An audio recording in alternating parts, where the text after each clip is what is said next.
At least 12 people have been killed in Iran, according to local news media reports, as anti-government demonstrations continued across the country for a fourth night. Thousands have engaged in protests since the first rallies against the high cost of living on December 28, marking the biggest show of dissent in Iran since huge rallies took place in 2009.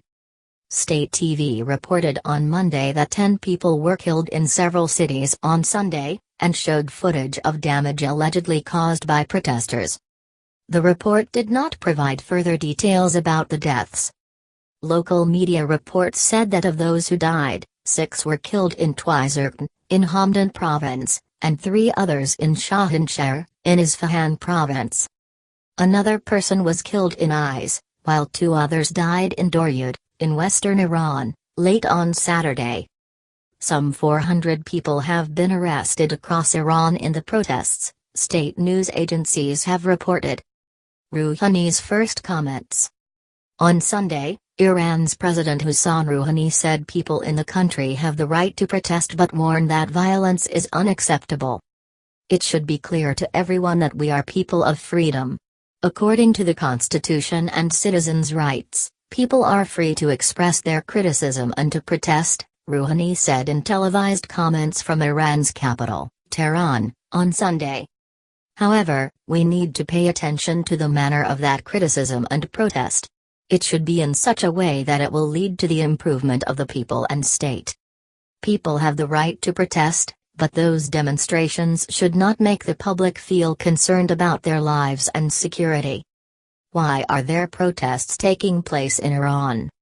Iranians began protesting in the second-largest city of Mashhad, railing at the ruling religious elite, whom they blame for economic hardships and alleged corruption.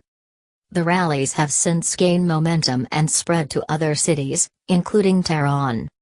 Several videos posted on social media have shown protesters calling for the fall of Rouhani's government.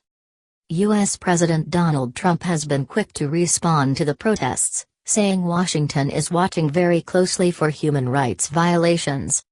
The people are finally getting wise as to how their money and wealth is being stolen and squandered on terrorism, he said on Twitter on December 31.